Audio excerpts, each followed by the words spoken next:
Right, but there's this camera.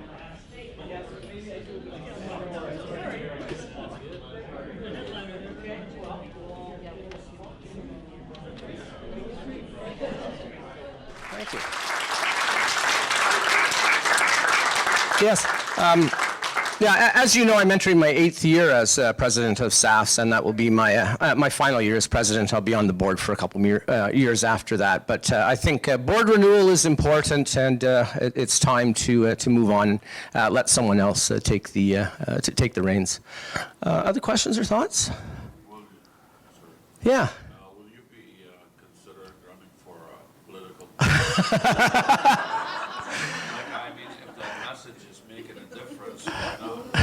I'm sorry, Abe. No, I really want to get back to writing. You know, it's been it's been a while. Anything else? Well, let me introduce Christina then. Christina Behme teaches philosophy at Kwantlen Polytechnic University in Surrey or Richmond? In Surrey, British Columbia. Christina has a degree in chemistry, marine biology, as well as a PhD in philosophy from Dalhousie University. She has a degree in marine biology from a university in East Germany. Christina is interested in all things. She works mainly in philosophy of language, linguistics, the evolution and language, the evolution of language, but also in historical figures such as Descartes, Plato, Darwinism. She's given talks at SAFS once before. She's given talks sponsored by SAFS, I think, once or twice before as well. So she's and publishes regularly in the SAFS newsletter, and is outstanding in her field of linguistics and philosophy of language. So I forgot the title. Oh, it's on the board. Let's give it a microphone. Yeah, give it a microphone. Christina will talk to us today about information versus mis- and disinformation. Who determines which is which? Christina Behme.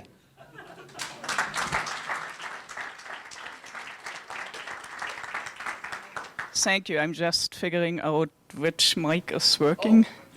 Thank you very much all for coming. Small wonder that Mike didn't know my title. He kept on using an old title, but I mean, that's what we're used to. Women are silenced in our societies.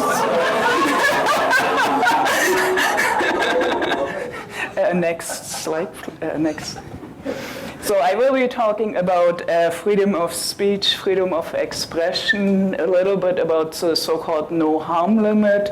Then I will talk about what is mis- and disinformation, who actually gets to decide, and I will compare a little bit how things were handled in East Germany versus how they are in Canada. In Canada, wonderful things like defining what a woman is, what trans rights are, how we decolonize data, how we police speech. And I will conclude suggesting that Mill still matters. Next. Obviously, freedom of speech is a very fundamental right, so fundamental that even the United Nations, in their Universal Declaration of Human Rights, felt compelled to adopt it in Article 19 in 1948. Everyone has a right to freedom of opinion and expression.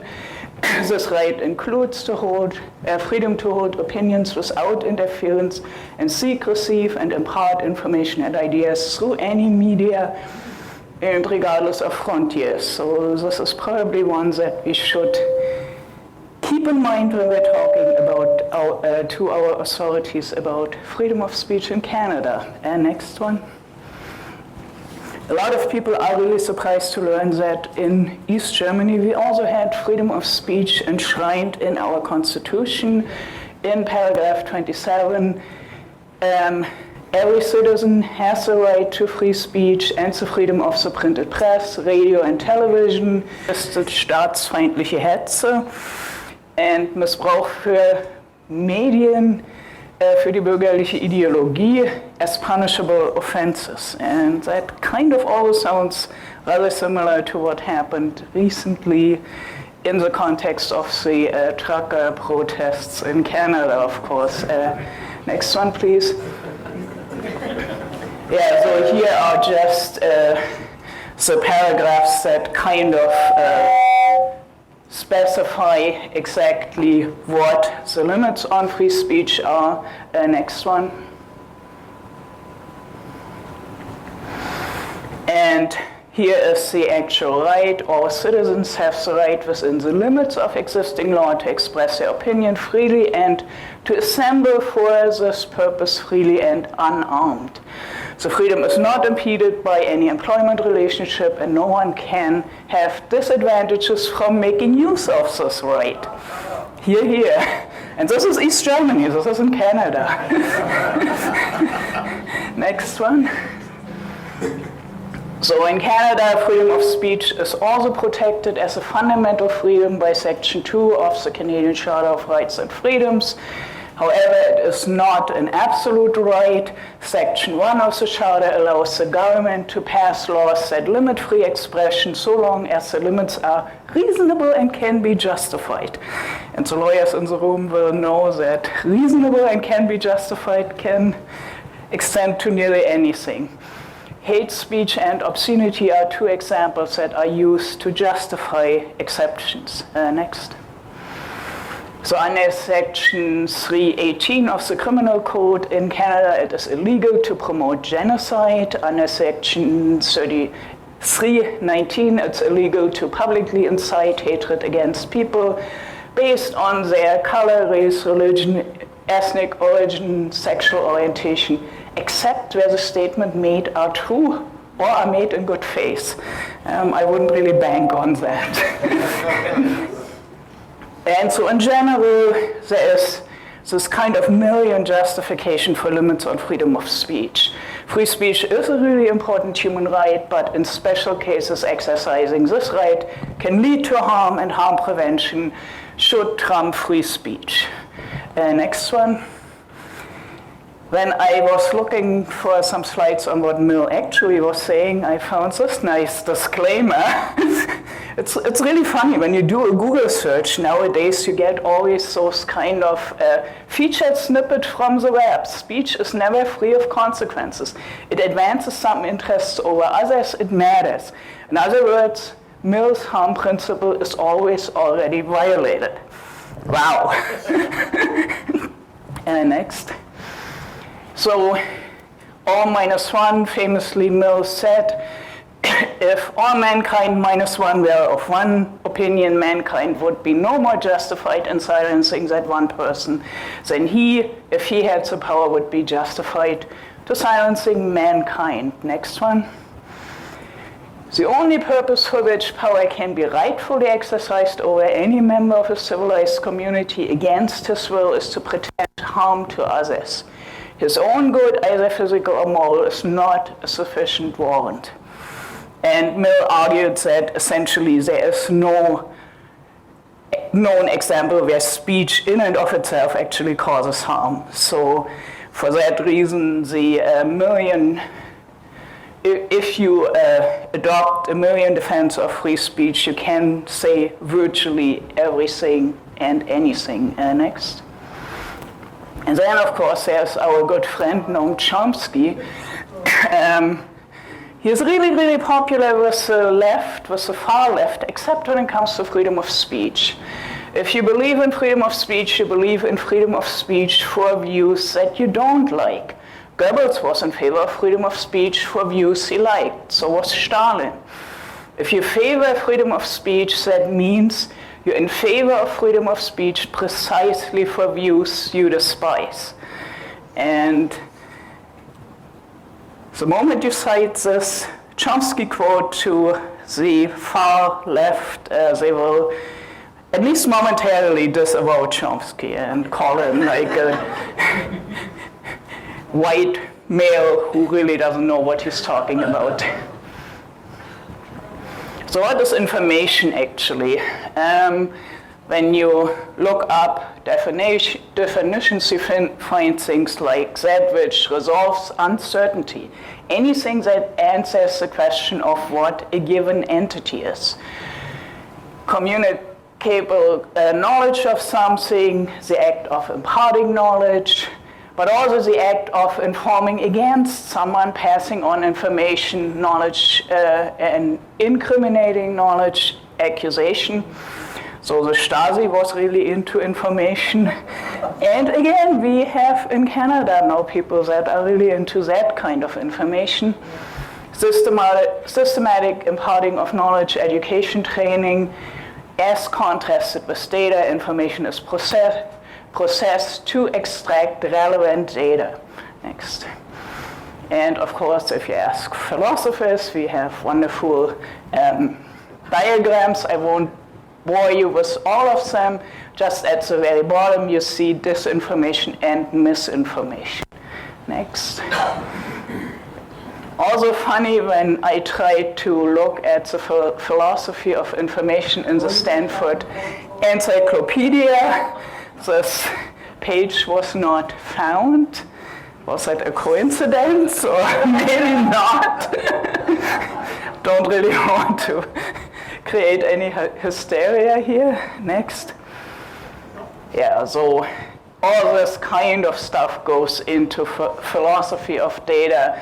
And of course, if you're not a philosopher but a psychologist, you have other those kind of things. Next. Who has access to information? So again, that is from the UNESCO. You will be happy to know that this September 28th is the International Day of Universal Access to Information. Here, here.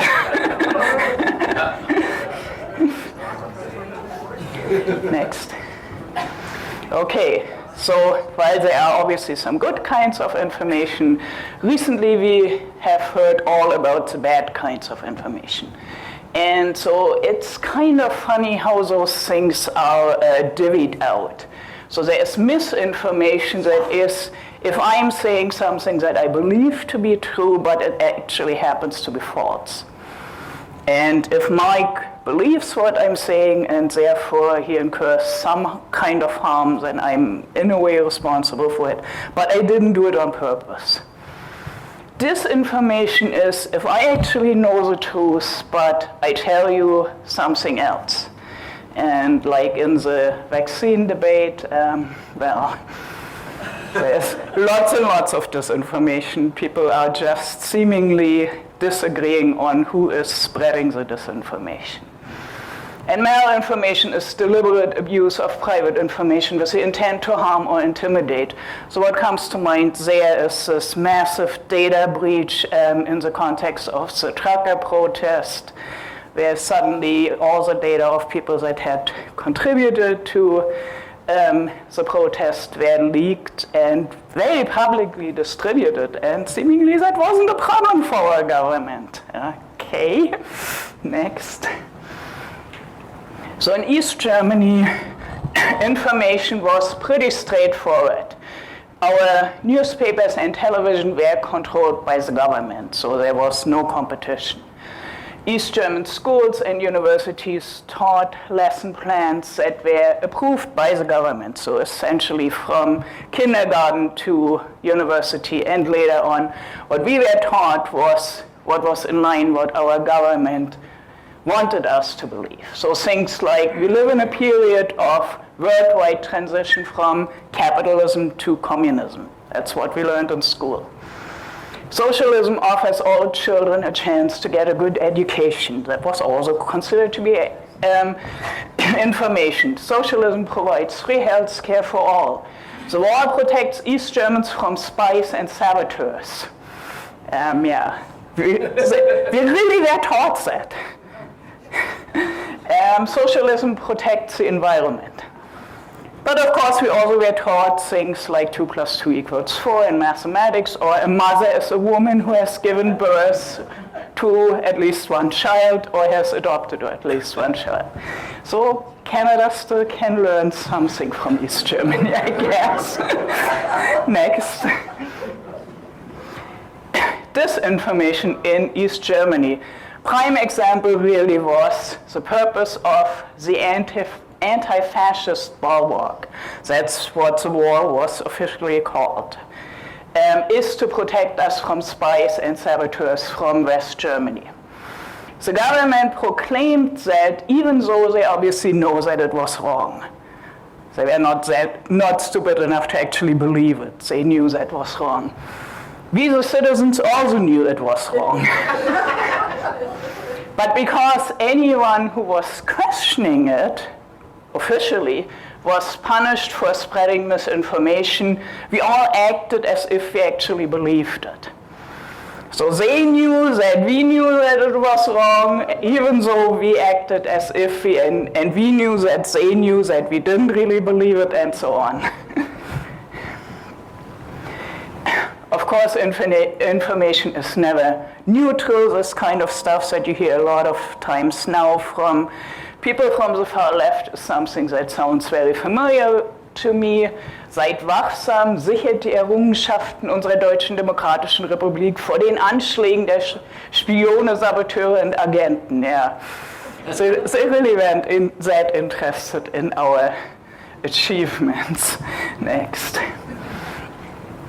Of course, the education we got in the school only took us so far, and it turned out that even though we had no direct access to newspapers from West Germany, watching television from West Germany, even though officially it was greatly discouraged, was something that frequently happened. And so Germany was really unique in that situation because we speak the same language. So for us it was really easy to understand what those nasty people in the West were saying. And so we needed to be protected from this potential harm. And so we had this wonderful gentleman, Karl Eduard von Schnitzler. I'm not sure if he's still alive, but he strangely never ended up in prison after the wall came down. So he would play short clips from West television, and then he would give an East German interpretation of those clips. And it was really very funny, except nobody really was paying any attention to it at the time. Der Schwarze Kanal was sandwiched between two really popular evening shows in the hopes of attracting viewers, but that really didn't work that well.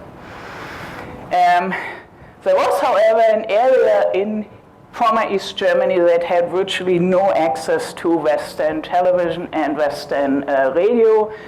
We called it das Tal der Ahnungslosen, the Valley of the Clueless. And the people who lived there essentially really were only exposed to East German television and radio and had virtually no exposure to West German hate propaganda, as we always called it.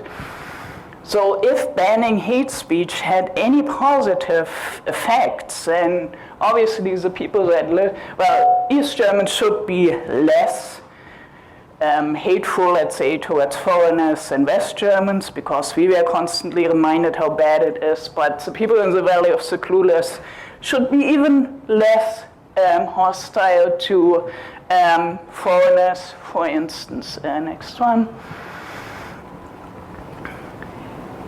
Of course, in all areas of former East Germany, rarely anybody watched those political education shows, and most citizens had some exposure to the so-called hate propaganda and also the critical engagement with it on West German TV, radio, and so on. And a lot of people had relatives in West Germany, and starting in the mid to late 70s, it became easier to actually have them visit you in East Germany or go to West Germany. And so we all were kind of exposed to it, but obviously in most of West German television and radio, they were not exactly promoting hate for foreigners either. They were also telling people how bad that is. after 1989, it turned out that people that were living in the Valley of the Clueless were actually significantly more likely to vote for the extreme right and or be racist and xenophobic than people in the rest of Germany. And in another talk I give about that, I go into some detail that even some 30 plus years after the wall came down, this still holds. So this has actually long-time consequences. If you constantly tell people not to talk about something, you can prevent them from talking about it if you make the penalty harsh enough, and in East Germany it was harsh enough, but you cannot prevent them from thinking about it. So permitted speech in East Germany, essentially truth, what is information versus disinformation, was determined by our worldview, and it was a strict top-down control. So the government and the party determined what was and wasn't acceptable speech, and there were really severe penalties for violations of those rules. Yeah? Adults know to tune that out, but what did it do to children? I come to that in Q&A. So the rules were really well known, and they were taught already in kindergarten. So you were already well aware by the time you were in like grade 2, 3, what was bad, what you should never say. And this kind of teaching went all the way through school, university, the workplace, and so on. Now, Marxism was actually considered to be a science. And for that reason, the GDR was actually pretty pro-science. We had our experts, some called them the three wise men of socialism, Marx, Engels, and Lenin, and they were always right, just like other gods. So in official discourse, there was virtually no opposition to limits on free speech that was imposed by the government. Next. Okay, next. So how are things in Canada?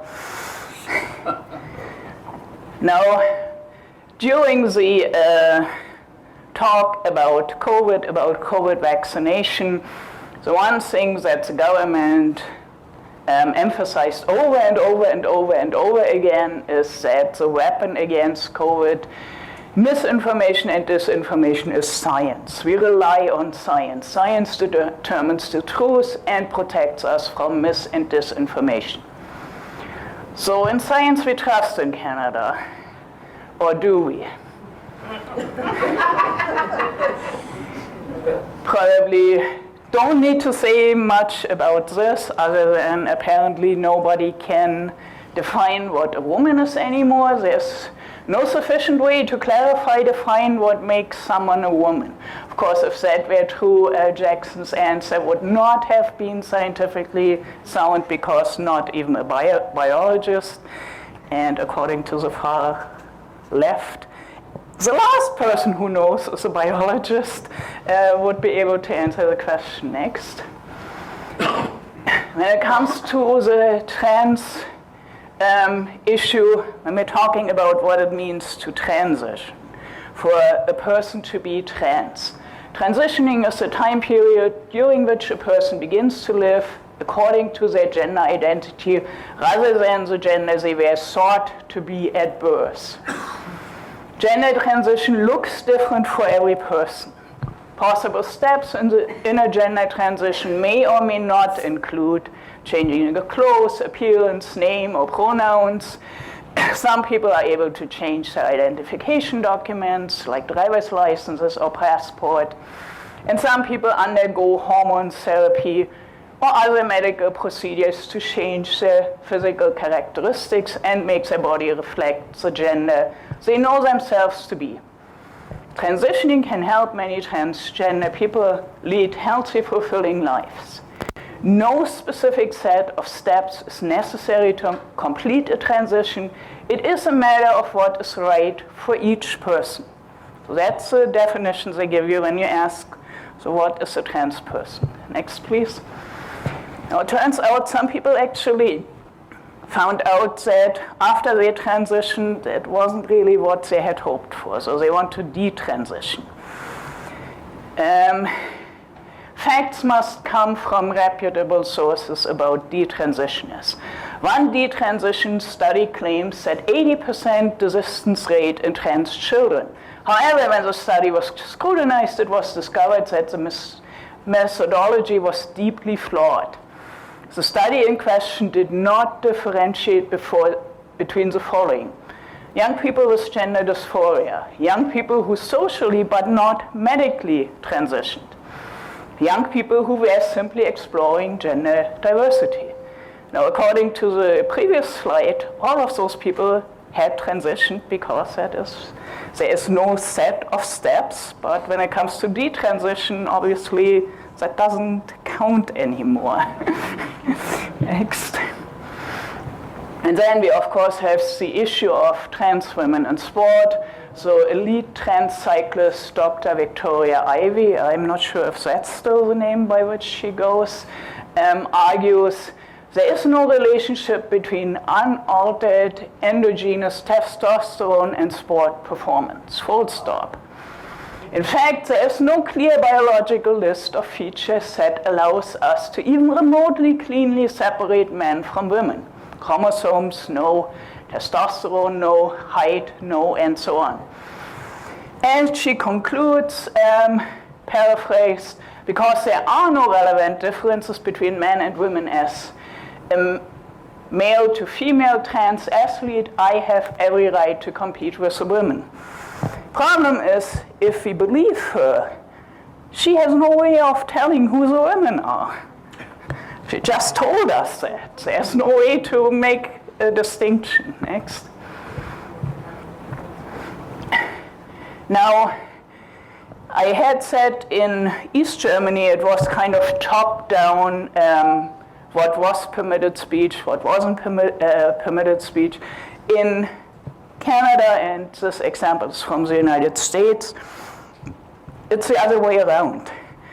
It's more and more that some leaders of organizations want to enshrine some more rights of freedom of speech. So the LSA, that is the Linguistic Society of America, recently some people recently tried to adopt the Chicago Principles for Freedom of Speech. So a group of linguists proposed the resolution, and on April 27th, the executive committee posted the resolution on the society's website and invited commentary from the membership. The comments were coming in really fast and really furious.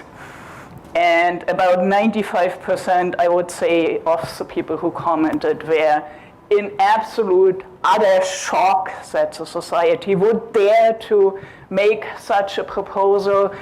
And I just have some of the quotes there. I actually copied all of those comments, so if somebody is interested, I'm happy to share them with you. So the proponents were called directly hostile to the efforts to reduce toxicity in linguistics. They were intending to protect the white bigots who spew hate speech and intimidate and silence minoritized linguists, and endorsing the statement would align the Linguistic Society of America with extremist para-academic organizations. I have no idea what those organizations actually are. So on May 2nd, it's 5-6 days after, and that was only because there was a weekend in between, the executive committee bowed to the pressure. Officially, they said they had not followed due procedure to post that for a comment. But it was pretty clear why they actually took it down. This resolution has been withdrawn. All comments have been hidden. So yeah, let's not really show anybody how embarrassing that was. Now, when people were opposing this resolution, they were over and over referring to the Pinker affair, the letter that was actually sent to the linguistic organization by some of their most progressive members, and they were asking to remove Steven Pinker from their list of distinguished academic fellows and their list of media experts. And they had a list of tweets that Pinker had sent out that were deeply offending to the members of the Linguistic Society. So the first one was essentially a bunch, there was a third graph, I just didn't have space there. So essentially a bunch of graphs showing that overt racism is on the downward trend in the United States. And so he tweeted that at the time of this huge outrage about the George Floyd killing, and obviously you cannot do that if you are a respected member. Now, one of the things I also have highlighted is the tweet garnered 703 likes. So essentially, really nobody paid much attention to it, given how many followers Pinker actually had. Next. Another offending tweet was, there was, in 2014, a student murdered 6 women at the UC Santa Barbara after posting video online that detailed his misogynistic reasons. And of course, Pinker did the rational thing and said, yeah, there was this one crazy person, but this isn't really a reflection on society as a whole. And apparently that is also something that you're not allowed to say. So ignoring the perpetrator's own hate speech, Dr. Pinker called the idea that such a murder could be part of a sexist pattern statistically obtuse. Once again, undermining those who stand up against violence while downplaying the actual murder of 6 women. He didn't do any of those things. Next. So data used by Dr. Pinker were a bad thing because they promoted the wrong ideas, it seemed. Because when it comes to data, those very same linguists that were criticizing Pinker for using data are really, really into data when it comes to collecting data about ethnic diversity of the society of linguists. So I have here a couple of quotes. A collection of demographic data is critical to an organization dedicated to diversion, exclusion, no, equity, inclusion, without the makeup of its, tracking the makeup of its members, the LSA has no way of knowing if it's achieving its goal of increasing inclusiveness in the linguistic professions in terms of demographics, workplace setting, and so on. So you actually need data all of a sudden. Next. And they have graphs very similar to the one that Pinker was using, just for different, next. So those data are okay, Pinker's data somehow are not. Next. Yeah, and so epistemic injustice, we probably all know everything about that, so let's just skip that. Decolonizing data. Yeah. Why are we gathering it? Who is interpreting? And are we interpreting in a way that truly serves our communities? How can data serve our communities? So this is a really puzzling thing, especially when you come from the sciences. I always think about the data as story, and each person who contributes to data as a storyteller. So my data are just as good as everybody else's data. Forget all you learned about like cherry picking and all this kind of stuff. Next, please. Decolonizing Methodologies. This book is a counter story to Western ideas about the benefits of the pursuit of knowledge. Okay, here, vaccine people. So Western ideas about the benefit of pursuit of knowledge are bad.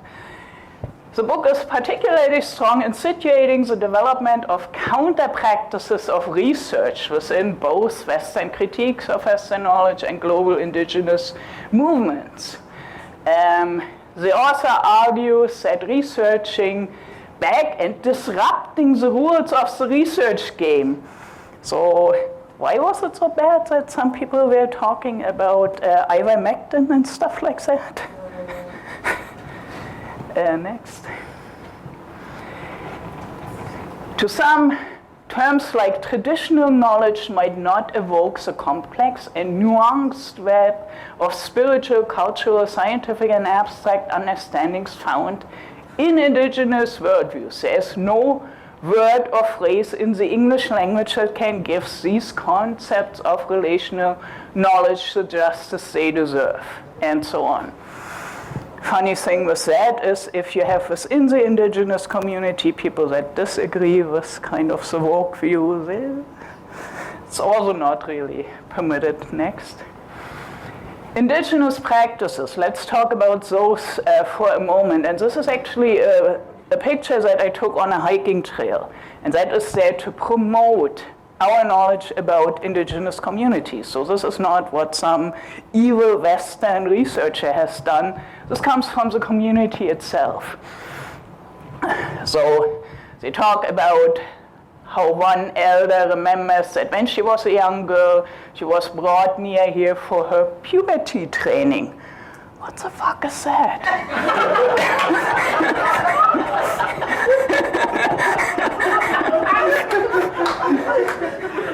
For 3 months, 3 months. I mean, let that sink in. She stayed by herself in a small lodge. This is here, this wild structure.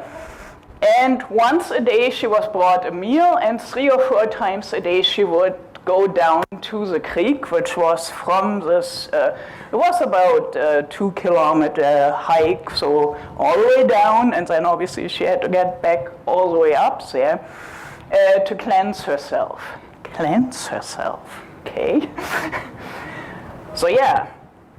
This area is frequented by mountain lions and bears. In the winter it's freezing cold, like really cold. In the summer it's really, really hot.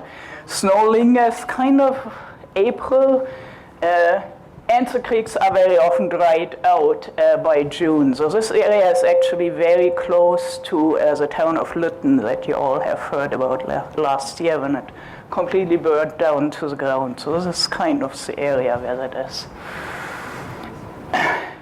The practice appears to be very ableist, so if you are a disabled young girl, you cannot do that.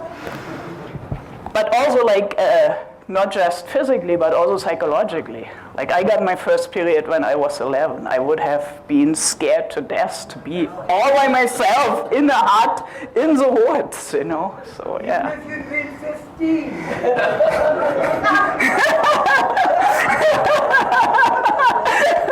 Exactly. Next. So another example that probably everyone in this group also has heard about in 2020, Dr. Greg Kwantlen, a professor at USC, delivered a Zoom lecture on public speaking. He used a Mandarin word to illustrate that filler words like or are distracting when making a presentation. And he said, this is culturally specific, like in China, the common word is sad. So you say sad when you're speaking. And it might be, and I will not say this word, I mean, this thing goes public, you know. So anyway, it sounds relatively close to the N-word.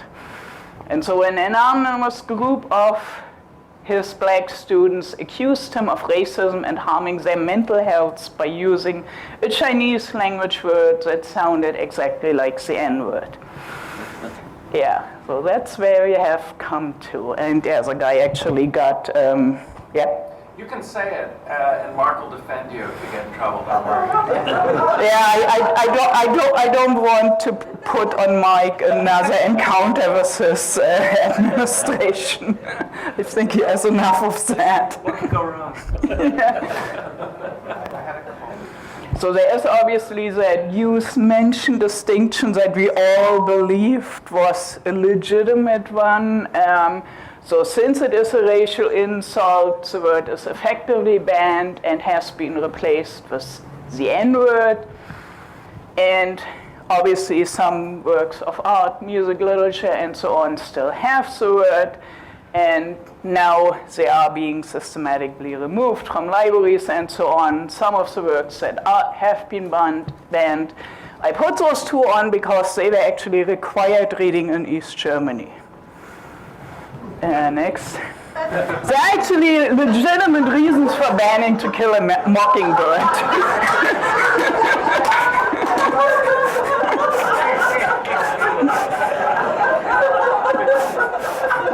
Next.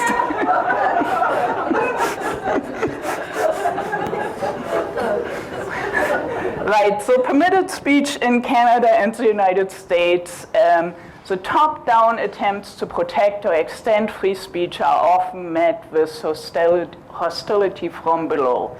So this is something that for somebody coming from East Germany is so hard to comprehend, that people are begging for more restrictions on what they're allowed to say. Truth is determined by ever-changing definitions. So like the example with a trans person. You are a trans person when you're saying it, whatever makes you feel a trans person. When it comes to detransition, the definition suddenly changes. Arbitrary penalties for violations of opaque principles. Well, some people seem to get away with it, others get absolutely severely punished for like using a word from a foreign language that sounds remotely like the N-word and so on. The goalposts are constantly changing. So what was acceptable speech in 1994 suddenly has become hate speech and so on. Science is considered simultaneously the only acceptable determiner of truth in the COVID debates or a tool of colonial oppression. So experts are infallible about approved topics. So yes, when it comes to climate change, we defer to the experts. They know everything. When it comes to COVID, we defer to the experts. They know everything. But when it comes to indigenous knowledge, then we are just colonizing their data if we apply exactly the same principles. Activists who perceive themselves as disadvantaged or oppressed request an ever-increasing amount of limits on free speech, and they always claim they speak on behalf of the community. And if you're a member of that community, you better shut up if you have a different opinion. So just a message to nobody in the room here, but people who believe that, yeah, I'm not really quite convinced by that, but I better shut up and do what everybody else does. This is what we call Mitläufer in East Germany. It is actually impossible to block free speech selectively.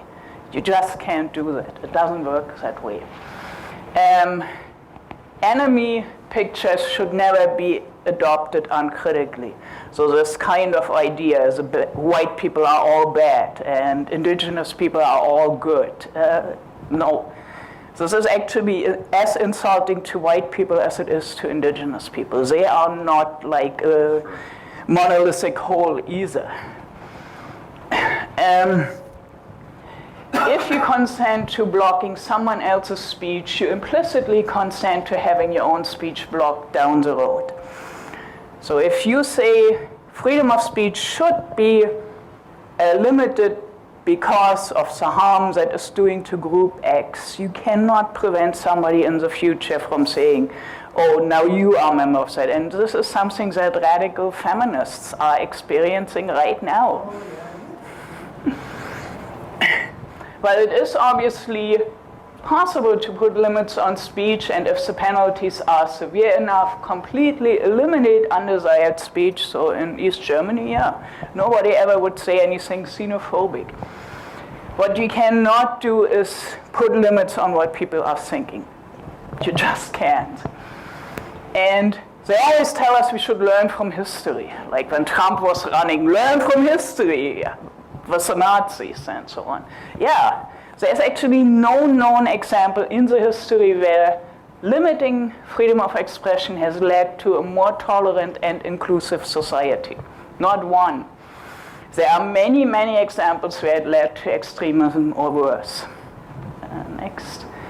So yeah, let's give Mill the last word. Truth gains more, even by errors of one who with due study and preparation thinks for himself, so like in the COVID debates maybe, than by the true opinion of those who only hold them because they do not suffer themselves to think.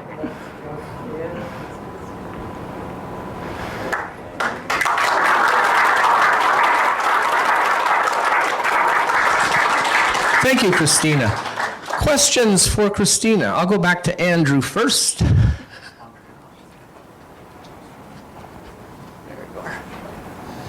Thank you, and I apologize for the forthcoming heresy of criticizing Mill, but the one challenge I've always had with Mill's position is that he appeals far more to utility, which in the current climate I think is very dangerous, because I think we need to protect meaningless, unproductive speech that does nothing, because speech itself is good. So I guess the two parts to the question are, how do you fight for free speech in a society when people don't have that first principle that free speech is inherently good, and also when the idea of harm has rapidly changed from what Mill could ever have envisioned? Right, so I'm not 100% fan of Mill either, but I think he's a lot better than what we have now. Right. How do you fight? Well, it's a good question. And one of the reasons I invited Pieter to give a talk to us was because he actually spoke about that at this interview with CBC. And so the CBC, I think it was Heather Hiscock, I could be mistaken about that. She was trying to push him to admit that, yeah, there's harm that is done to all kinds of disadvantaged people. And he was pushing back. He was actually saying no. This is not up to me to decide. And the reason I spoke out for it is because I'm really in a privileged, protected position. I'm tenured professor, I am well known, I am wealthy and so on, so I can defend myself. But I know there are a lot of people who are not in that position, and they need somebody who speaks out for them.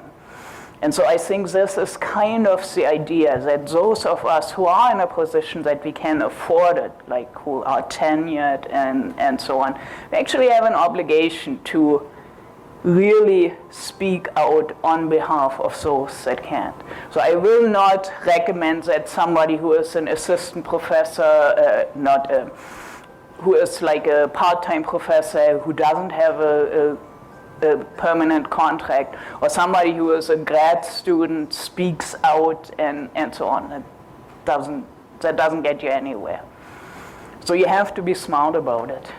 One of the things that we did a lot in East Germany was using humor, satire, that kind of stuff. I actually have a talk about that I'm happy to give someday in the future. But yeah, so we call it in East Germany Narrenfreiheit. In English, it's just as privilege, and there you always can retreat and say, I was just joking.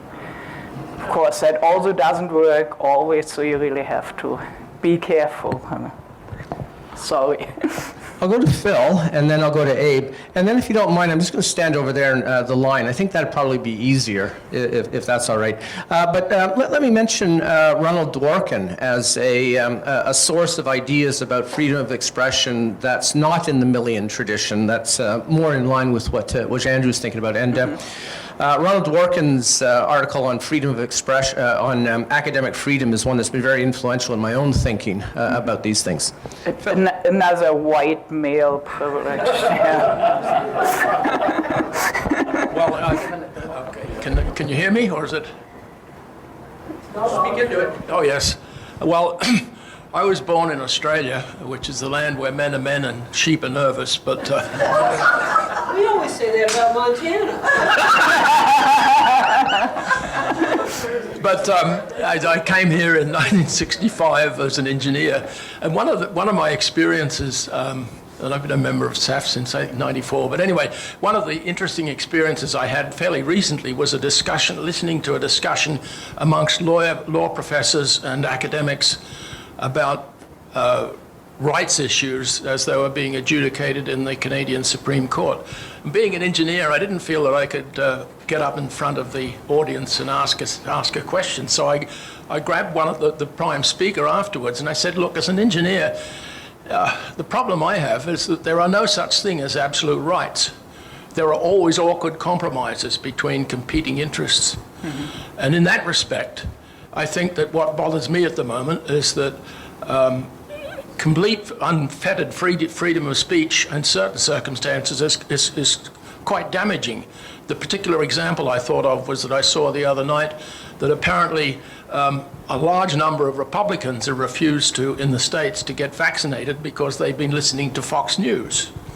And the thing I worry about is that the complexity of the situation is such that inevitably society will produce limits of various kinds in order to avoid the strong physical damage. And I think we have to think carefully about what that might mean and how that's going to affect what we do. Right. So I am familiar with this kind of idea that like the right wing, far right wing is producing all those harms and stuff like that. The response I have to that is you fight this kind of disinformation with information. And people wouldn't really listen to Fox News and other people about the harms of vaccines if vaccines would be the wonderful things they were made out to be. When I first got vaccinated, the reason I got vaccinated was because I bought into that if you get vaccinated, you protect other people. I have one of those like really hyperactive immune systems. I wasn't really worried about myself. I wasn't worried about I'm not in the right age group and all of that. So personally, I thought if I get COVID, well, probably a bad cough or something like that.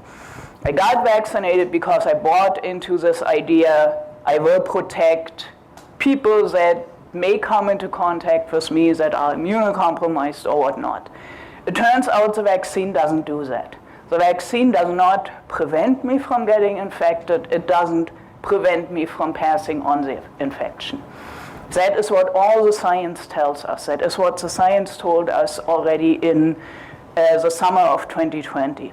And so, I mean, this is how you fight actually this kind of disinformation on Fox News, by having a good vaccine. We don't have a good vaccine, sorry. So it's not really the disinformation on Fox News that is creating the harm. The harm that has been created is this blind trust in the vaccines, where a lot of people who should not have been mingling with others actually went out and all that kind of stuff. So I don't buy your premise, in other words, that there's only one area that generates bad misinformation and we have to make them to shut up. Rhoda. Yes. Thank you, Christina. That was a really fine, a very brilliant talk and very informative. My question is, what do you think about Canada's hate speech laws, the provision that you can't advocate genocide and then the further provisions about hate speech? Right. The problem I have with you cannot promote genocide is it sounds really, really fine until you actually look at what is meant by genocide. Exactly.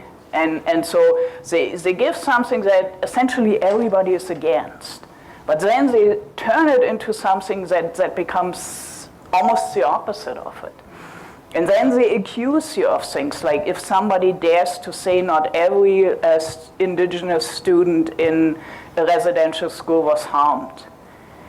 When you have actually an Indigenous person standing up and saying, for me it actually was a good thing, you're promoting genocide. And yeah, I mean, this has nothing to do with genocide anymore, but it's called genocide. The same with hate speech. Like if I refuse, or even if I innocently, if I don't know that you prefer to be referred to with the pronoun they, and I innocently say, he gave a good talk yesterday, that's hate speech. And Sorry, legally, is there any case where legally that has been determined? Is there any case in Canada where it has been legally determined that using the wrong pronoun is hate speech? I defer to Bruce on that. I'm not really a legal expert. But I wouldn't be surprised if... Abe. Thank you. I'm an Egyptian born. I'm not Arab. I'm a Pharaoh background, and I'm a Christian from Egypt, and we escaped like persecution over there. And although we come with the right information to mention the right information, it falls under the criminal law because you're exposing the truth about someone. So even the truth Yes. becomes a hate speech. So where do we all go from here? Like when the truth, you cannot even say the truth, not even make anything up.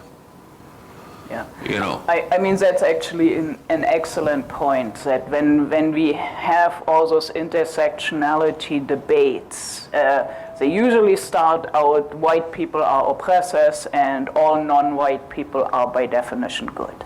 Except if any of those non-white people has an opinion that doesn't really fit into what they are supposed to know, think, and so on. The moment you do that, you become even worse than a white straight male, because you are now no longer part of the narrative. They want all non-white people to feel oppressed, and I mean you see that on Twitter. There are a bunch of very entertaining black people who just make fun of this. But yeah, they are constantly beraged by spewing hate, being internally white, and stuff like that. Yeah, it's But if horrifying. they even read from the book that I would be quoting from, they would pull it off the shelves for hate literature. But Yeah. if I would mention it, I would be prosecuted. Yeah, yeah. Because I would be so-called under interpreting the words wrongly, Yeah, yeah, although I speak the language. yeah. Thank you. So that we can get Bruce, so that we can get Paul up, here's Bruce, so we get Paul up on time, I'll ask the remaining questioners to be brief. Bruce. Thanks. I wonder if I can push you a little further. Mm-hmm. My question, in a sense, follows on from Andrew's question about utility. Mm-hmm. One of the justifications for free speech is often said to be that it leads to truth. I would like instead to suggest that there should be no relationship between free speech and truth. Mm-hmm. Yes, because if you link them, then that means that somebody has, and usually the government, has the authority to define when your free speech is serving the purpose of truth. And this is a hard thing sometimes for academics to accept, yes, yeah, because yeah. they're in the business of looking for truth. But truth should not be the criteria for speech. Mm-hmm. Falling into that trap leads us to suggest, for example, that Fox News should be censored because we don't agree that it's the truth, right? Very exactly so. Banning the Holocaust deniers because, well, after all, they're speaking falsehoods. Mm-hmm. I mean, falsehoods are part of free speech. Yes. You're allowed to say what you think, not say what is true. Would you agree?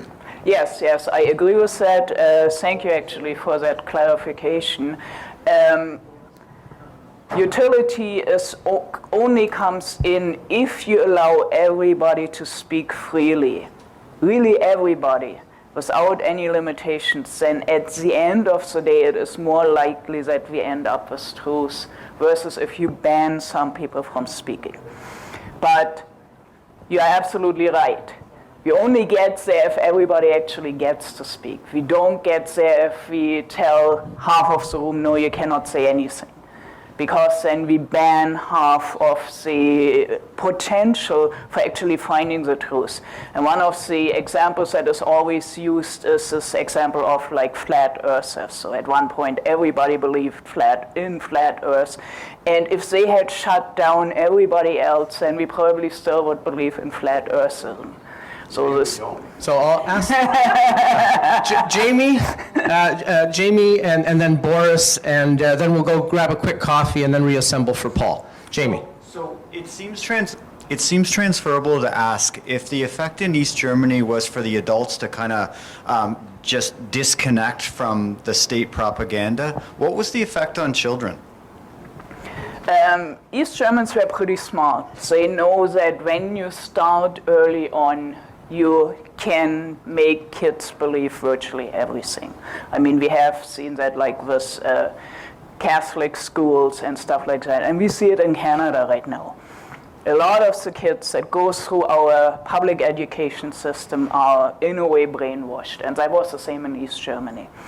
In East Germany, what made a lot of people wake up, like for instance, everybody was member of the pioneer organization, so that were kids from grade 1 to 6, I believe, and then free German news until, and then the next step would have been the party, and there was a sharp drop.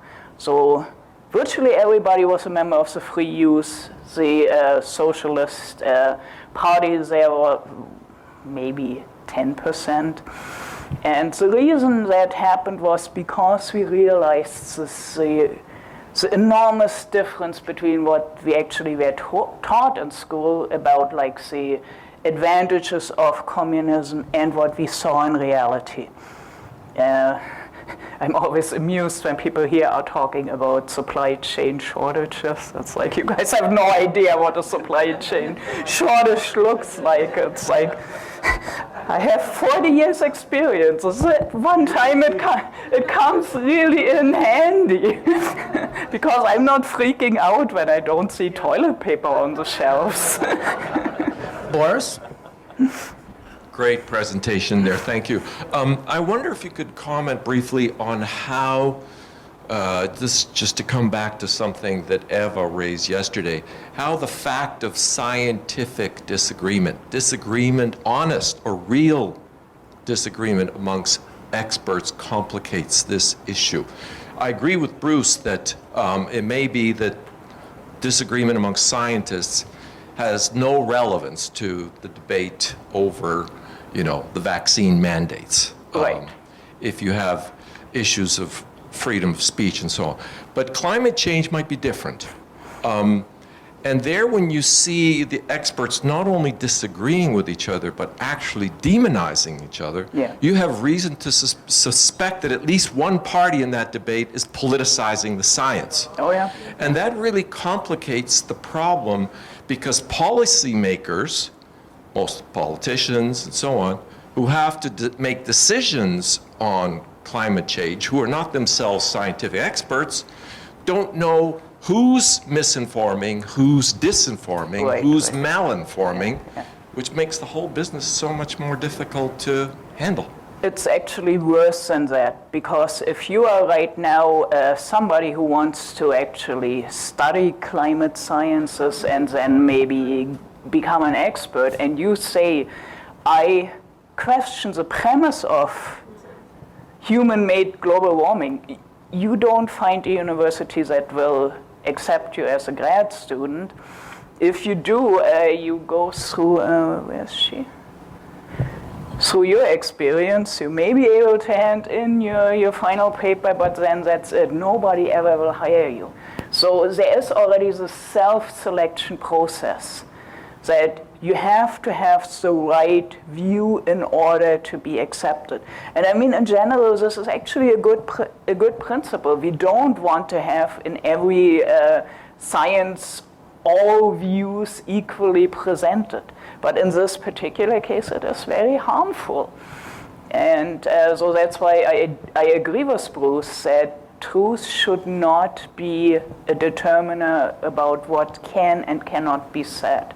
In other areas that are not as politicized as climate change, you actually get the occasional person. And I mean, I remember when I was in high school, Wegener's theory about plate tectonics was called completely crazy.